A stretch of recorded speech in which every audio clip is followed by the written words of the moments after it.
I'm back. Did you miss me? Matapang na ako.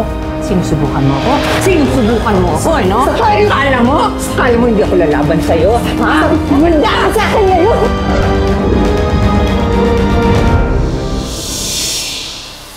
Taran sa Jata, handa! He tried to rape me, sir!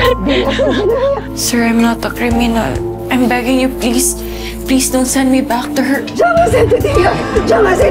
They're going to kill me, sir. I need to look for justice for my family, sir, please. I hope this won't put you off, but are you open to the idea of giving your hand in marriage? But Raj...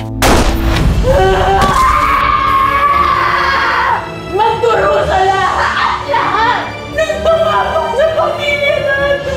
I will help you find the justice you are looking for.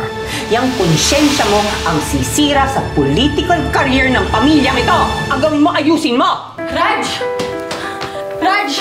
Ruani! Ruani, somebody help us! I leave everything I own in your name. Fight and always know that I'm right beside you. Maraming salamat sa buhay na binigay mo sa akin. Lagi ka nandito sa puso ko. At nagpapaalam na din ako sa Aryang nakilala mo. Yung Aryang mahina. Dahil pag-uwi ko ng Pilipinas, makikilala na nila si Arya Bakara. When do I get to meet your boss? Soon la. She's just a little busy. Arya? It's been a long time.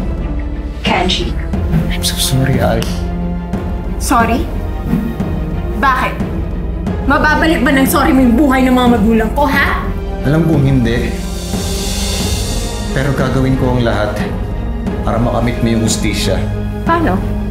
Kakalabanin mo na ba yung nanay mo? Finally, mamimit ko na rin itong Mrs. Bakar na to, tong punyetang Mrs. Bakar na to. Hindi ko makakalimutan ang ginawa niyo sa pamilya ko. Maghihiganti ako. Kami po ay nakahanap ng bagong business partner na makakatulong po sa ating bayan. Ito na po, padating na po siya. Gusto ko pong ipakilala sa inyo ang ating bagong business partner, si Mrs. Bakar. Ano to? Ano ibig sabihin nito? Ano ang ibig sabihin nito? Wala po akong alam, madam. Hindi ko po alam. Sino may kagagawa nito? Hindi ko po talaga alam, madam.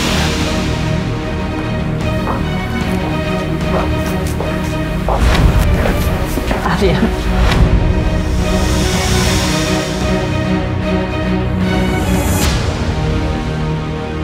Tungkol dyan ang kwento natin ngayon dito lang sa Tadhana.